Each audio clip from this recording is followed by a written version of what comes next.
Hello everybody, it's David. I'm going to show you my FPGA, my portable FPGA Retro Arcade on a breadboard using the CMOD A7 with the 35T. We have the button configuration, classic buttons, position on this side, and select start BA over here, just like the NES controller.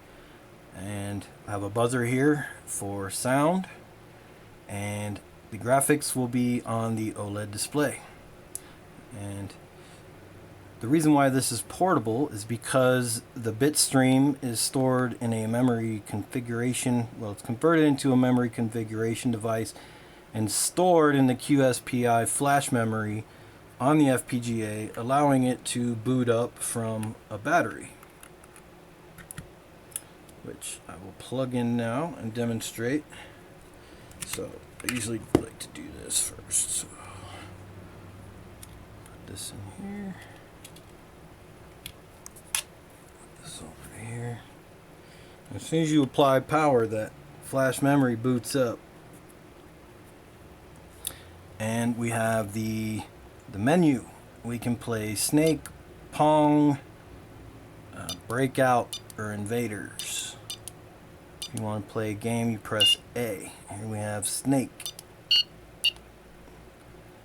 Classic Snake game. Snake gets longer every time it eats. Oh, it's down in the corner down there. You can press select to go back to the menu. We'll try Pong. Single player Pong here. And let's see, Breakout. This one's kind of tough. You can kind of hold the button to get it moving. There we go.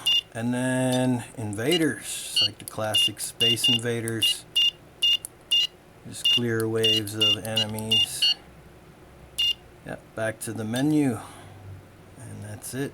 And when you're done playing, you can just disconnect it. Yep, the battery's attached on the back. I used Velcro. Could probably do something better because this has, you can peel this off and maybe put a piece of plastic or something here and then mount this some way. But yeah, I'm going to show you how to set this up. So continue watching for that.